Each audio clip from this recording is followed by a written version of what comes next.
warahmatullahi wabarakatuh. Saya Hersu Arif dari Forum News Network. Kasus yang membelit Menteri Pertanian nonaktif Syahrul Yassin Limpo ini makin ruwet, ini kayak benang kusut ya. Setelah heboh penggeledahan rumah dan kantornya dan dugaan dia diperas oleh Ketua KPK Firly Bahuri miliaran dolar, kini muncul kabar Syahrul mengajukan pelindungan ke Lembaga Perlindungan Saksi dan Korban. Sementara sebelumnya KPK, Komisi Pemberantasan Korupsi, telah mengajukan pencekalan terhadap Syahrul Yassin Limpo bersama bersama istri, anak, dan bahkan cucunya. Padahal sampai sekarang ini status dari Syahrul Yassin Limpo itu belum jelas. Apakah dia sudah menjadi tersangka atau belum? Kalau merujuk pada pernyataan Menko Polhukam Mahfud MD, Syahrul Yassin Limpo itu telah menjadi tersangka, sementara KPK itu sudah membantahnya. Kalau toh kemudian membantah, mengapa kemudian sudah melakukan penggeledahan, penyitaan barang-barang bukti, dan sekarang juga mengajukan pencegahan ke Dirjen Imigrasi. Inilah saya sebut sebagai ruwet, benang kusut atau pabaliet banget ini kalau kata orang Sunda. Nah, di tengah-tengah kebingungan atau tepatnya keheranan publik memahami kasus Syahrul Yassin Limpo ini, malam ini setelah tertunda beberapa hari, akhirnya Syahrul Yassin Limpo itu bertemu dengan Presiden Jokowi di istana. Ketika melakukan kunjungan di Subang itu, Presiden Jokowi membenarkan itu dan meminta wartawan untuk meliputnya. Dalam kapasitas apa Syahrul Yassin Limpo bertemu dengan Presiden Jokowi itu?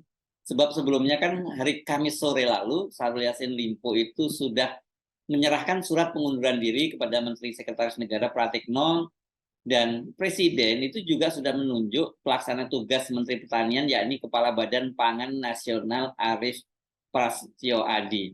Ini menarik ya, karena biasanya kalau ada menteri yang mundur, meninggal dunia, itu atau bahkan melakukan kunjungan ke luar negeri gitu, itu yang ditunjuk adalah Menteri ad interim, dan Menteri ad interim ini biasanya diambil dari menteri di departemen lain. Tapi ini langsung ditunjuk pelaksana tugas.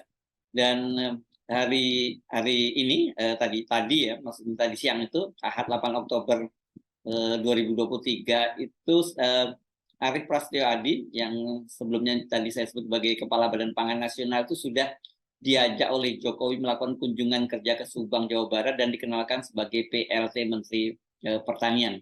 Jadi bagaimana kita memahami kasus ini? Apakah Syahrul Yassin Limpo ini pelaku tindak pidana korupsi atau korban pemerasan sekaligus saksi dan pelapor, dan kemudian meminta perlindungan ke Lembaga Perlindungan Saksi dan Korban? Supaya nggak bingung, kita urai satu persatu kasusnya ya. Kasus ini kan bermula dari penggeledahan di rumah dinas Menteri Pertanian Syahrul Yassin Limpo di kawasan perumahan pejabat tinggi Widya Chandra, Jakarta Selatan hari Kamis 28 September 2023. Kalau kita mundur ke belakang, malah pada bulan Juni, pada tanggal 19 Juni, Syahrul Yassin Limpo itu sudah diperiksa oleh KPK selama 3,5 jam. Nah, penggeledahan yang berlangsung hari Kamis kemarin itu berlangsung selama 20 jam. Dan itu terjadi sejak Kamis sore sampai Jumat siang. Pada hari Jumat itu penyidik KPK juga melanjutkan penggeledahan di kantor Kementerian Pertanian di kawasan Ragunan, Jakarta Selatan. Dari rumah dinas Menteri Pertanian di Jalan Widya Chandra, itu penyidik KPK menyita sejumlah dokumen yang diangkut dalam 7 mobil serta uang dalam mata uang rupiah dan dolar sebanyak setelah dihitung jumlahnya mencapai 30 miliar serta 12 senjata api. Sementara di kantor Kementerian Pertanian, penyidik KPK menyita sejumlah dokumen, namun mereka menemukan ada dokumen yang disobek dan dihancurkan. Jadi ada upaya untuk menghilangkan barang bukti. Nah, saat penggeledahan berlangsung, Menteri Pertanian itu tidak berada di rumah. Dia sedang berada di Spanyol melakukan kunjungan kerja. Setelah sebelumnya dia menghadiri Forum Pangan Dunia di Roma, Italia. Rombongan Syahrul itu direncanakan tiba di Indonesia hari Ahad 1 Oktober 2023. Jadi dia diketahui berangkat pada tanggal 24 September. Namun ketika rombongan lain yang terdiri dari pejabat eselon 1 dan 2 serta staf sudah tiba di Jakarta, Syahrul Yassin Limpo tidak tampak batang hidungnya. Hari Selasa 3 Oktober 2023 berbicara dengan wartawan di Istana Kepresidenan, Wakil Menteri Pertanian Harfiq Hasnul Qalbi menyatakan dia kehilangan kontak dengan Syahrul Yassin Limpo. Syahrul Yassin Limpo itu sudah beberapa hari tidak bisa dikontak. Namun pada waktu itu Harfiq membantah Syahrul Yassin Limpo kabur karena menghindari pemeriksaan KPK. Insya Allah tidak. Kita doakan tidak dan segera kembali, kata Harfiq pada waktu itu. Menteri Hukum dan HAM Yasona Lawli juga menguatkan keterangan Pak Mentan Harfiq bahwa sampai hari itu ya hari Selasa kemarin tanggal 3 Oktober itu Menteri Pertanian belum terdeteksi masuk kembali ke Indonesia. Begitu juga penjelasan dari Dirjen Imigrasi Silmi Karim. Hilangnya Syahrul Yassin Limpo ini membuat geger. Dan kemudian ketika wartawan bertemu dengan Presiden Jokowi malah sampai meminta pada wartawan yang punya nomor telepon Syahrul Yassin Limpo untuk mengontaknya. Bendahara Partai Nasdem Ahmad Saroni membantah Syahrul kabur. Dia kata Saroni pada waktu itu tengah berobat karena dia ini punya masalah prostat ya. Prostatnya itu bermasalah. Sahroni tidak menyebutkan di mana di rumah sakit apa dia berobat dan kemudian di negara mana. Namun dari pelacakan dan kerjasama dengan beberapa negara, Dirjen Imigrasi Silmi Karim menyatakan diketahui dari data perlintasan orang itu Syahrul Yassin Limpo itu posisi terakhirnya diketahui berada di kota Roma, Italia. Nah, tetapi Sahroni itu waktu itu menjamin bahwa Menteri Pertanian tidak akan kabur dan memastikan tanggal 5 Oktober itu hari Kamis kemarin harusnya ya sudah kembali ke Indonesia. Namun ternyata Syahrul Yassin Limpo itu pulang lebih awal. Hari Rabu tanggal 4 Oktober sore diketahui dia tiba di Bandara Cengkareng. Syahrul menggunakan penerbangan Singapura Airlines dari Singapura menuju Jakarta. Dan dari Bandara Soekarno-Hatta di Cengkareng, Syahrul Yassin Limpo langsung menuju gedung Nasdem Tower di Gondang Dia di Jakarta, dan di situ dia ditunggu oleh Ketua Umum Partai Nasdem Surya Paloh bersama sejumlah petinggi lainnya. Malam itu juga diinformasikan kepada para wartawan bahwa keesokan harinya, Kamis 5 Oktober 2023, Syahrul Yassin Limpo itu direncanakan akan menghadap Presiden Jokowi. Pada waktu itu belum ada penjelasan apakah dia mundur atau tidak gitu ya. Nah, hari Kamisnya itu ada 3 agenda Syahrul Yassin Limpo. Yang pertama di kantor Menteri Pertanian, kemudian dilanjutkan ke Polda Metro Jaya dan kemudian ke Istana.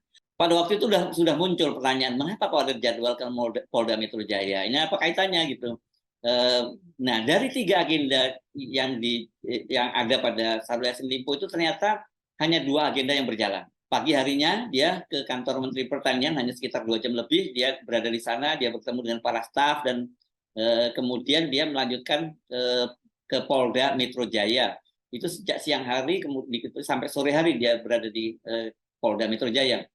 Dan kemudian jadwalnya bertemu Presiden tidak terlaksana, dan pada saat itu mulai diketahui bahwa Syahrul itu sudah diperintahkan oleh Ketua Umum Partai Nasdem Surya Paloh untuk bertemu Presiden dan menyerahkan surat pengunduran diri.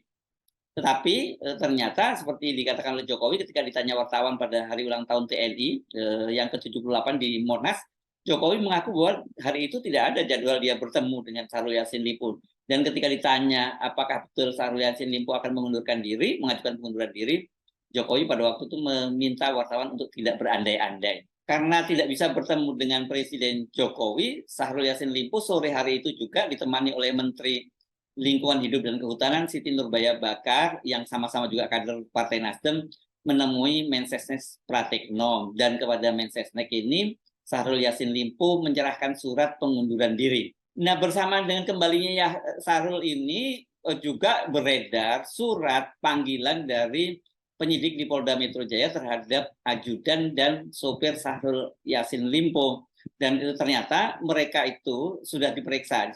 Itu surat panggilannya pada bulan Agustus. Jadi mereka itu telah diperiksa pada bulan Agustus. Dan kemudian wartawan menanyakan soal ini kepada Kapolri Jenderal Listio Sigit Prabowo di hari ulang tahun TNI itu juga di Monas. Apakah benar itu bahwa ajudan dan supir Syahrul Yassin Limpo itu diperiksa dalam kasus dugaan pemerasan dari pimpinan KPK terhadap Syahrul Yassin Limpo. Dan pada waktu itu Listio Sigit menyatakan dia akan mengecek dulu kepada Polda dan setelah ada hasilnya nanti akan dirilis gitu. Dan kemudian kasusnya sama-sama seperti kita ketahui bergulir dan telah ditingkatkan dari penyidikan ke penuntutan, dan kemudian pada waktu Syahrul Yassin Limpo yang hari Kamis itu dia datang ke Polda itu ternyata dia diperiksa selama 3 jam. Dan itu adalah pemeriksaan yang ketiga kalinya. Jadi Syahrul juga rupanya sudah diperiksa sebelumnya. Selain pemeriksaan tadi juga beredar sebuah dokumen yang menyatakan bahwa Syahrul Yassin Limpo itu telah bertemu Firly sampai 3 kali dan kemudian juga ada penyerahan uang kepada Firly sebanyak 3 kali. Tapi kemudian soal ini dibantah ya oleh Firly.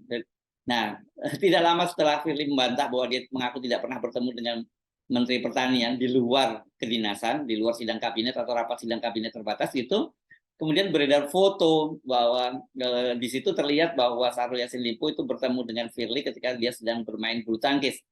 Tetapi sejumlah saksi yang menemani Firly pada waktu bermain bulu tangkis itu membantah bahwa pertemuan itu hanya berdua. Ya memang betul itu ada foto bertiga karena foto pertama kan hanya berdua dengan Firly, tapi berikutnya muncul lagi foto bertiga dan ada juga foto ketika Firly itu sedang bermain bulu tangkis itu berpasangan. Jadi setidaknya kalau untuk pemainnya saja ada 4 orang dan katanya foto itu diambil pada bulan Maret 2022 bukan pada bulan Desember 2022 seperti narasi sebelumnya. Nah, di tengah situasi yang semacam ini, yang heboh semacam itu, ternyata kemudian KPK mengeluarkan surat pencekalan ke Dirjen Imigrasi, itu bukan hanya kepada Syahrul, tapi juga istri, anak, dan cucunya dicekal KPK. Mereka ini menikmati aliran dana korupsi di Kementerian Pertanian. Kalau Syahrul Yassin Limpo ini rupanya berkaitan dengan senjata tadi, itu kepemilikan senjata itu karena dia adalah punya hobi menembak dan beberapa diantaranya senjata itu memang resmi dan ada surat dari Perbakinnya, Persatuan Menembak Indonesia itu, dan ada beberapa yang sudah mati izinnya. Dan kasusnya ini sedang ditangani oleh Polda Metro Jaya. Kasusnya menjadi semakin seru, makin kusut gitu ya, karena seperti saya sebutkan tadi, Syahrul bersama 3 orang lainnya termasuk Panji Raharjo ini kelihatannya ajudannya yang disebut-sebut menjadi saksi dan telah diperiksa di Polda Metro Jaya itu mengajukan perlindungan ke Lembaga Perlindungan Saksi dan Korban. Pengajuan perlindungan ke LPSK ini biasanya adalah mereka-mereka yang saksi atau bahkan pelaku yang menjadi yang bersedia menjadi justice kolaborator. Kan Anda mesti ingat ya, dalam kasus yang paling heboh yakni kasus pembunuhan Brigadir Yosua, kan ada di situ juga Richard Eliezer itu pelaku yang menjadi eksekutor terhadap Brigadir Yosua, itu kan justru mengajukan perlindungan ke LPSK dan dari situlah kemudian kasusnya itu bisa berhasil dibongkar dan kemudian menyeret Verdi Sambo. Ini waktu itu Kepala Divisi Hukum Mabes Polri. Apakah dalam kasus pemerasan ini Syahrul Yassin Limpo yang juga telah diperiksa 3 kali oleh Polda itu merupakan saksi sekaligus juga pelapor yang membongkar kasus tersebut, dan kemudian sekarang dia merasa terancam, karena itu dia kemudian minta perlindungan.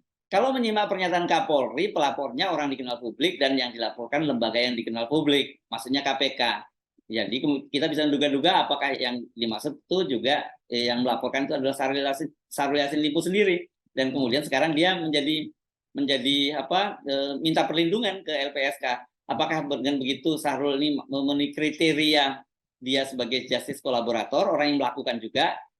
Kalau dalam hal ini saya kira mungkin kalau disebut sebagai pelaku, Syahrul kan memberikan suap atau memberikan uang yang diperas oleh Firly, begitu kira-kira. Ini statusnya sampai sekarang kan kita belum jelas ya.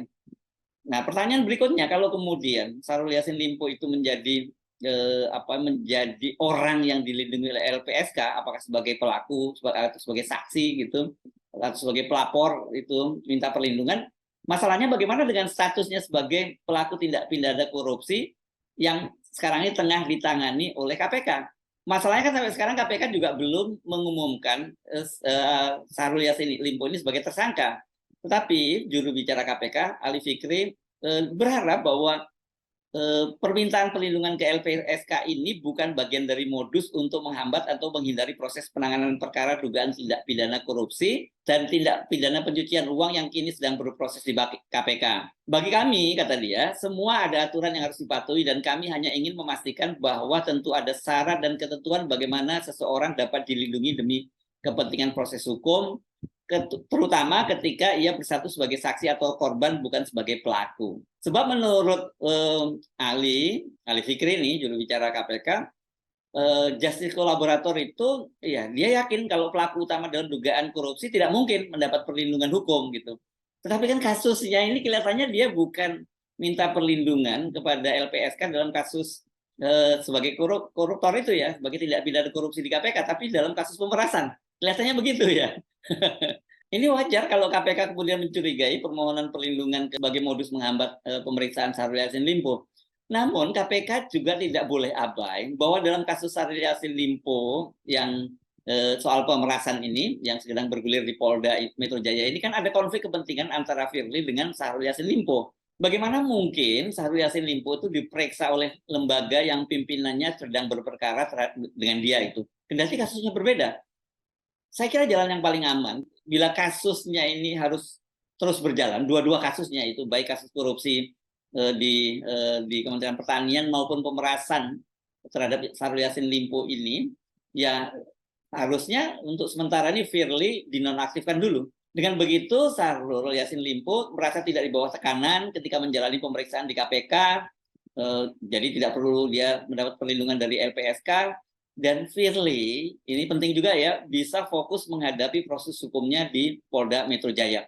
Kasusnya kan sudah ditingkatkan menjadi penyidikan. Kecuali bila Polda Metro Jaya ini dalam waktu dekat itu sudah menetapkan tersangkanya dan melakukan penahanan, dan KPK juga menyatakan Syahrul Yassin Limpo jadi tersangka dan ditahan. Maka saya kira semuanya itu bisa berjalan lancar. Firly otomatis dia juga diberhentikan sebagai ketua KPK menyusul Syahrul Yassin Limpo yang lebih dulu mengundurkan diri. Dengan begitu benang kusutnya bisa diurai. Biar masyarakat nggak tambah bingung ya. Sekarang ini kita aja udah pusing dengan urusan harga-harga kebutuhan pokok yang terus naik dan terutama harga beras yang terus melambung dan langka. Saya Hersu Bunarif dari Forum News Network. Sampai jumpa lagi. Wassalamualaikum warahmatullahi wabarakatuh.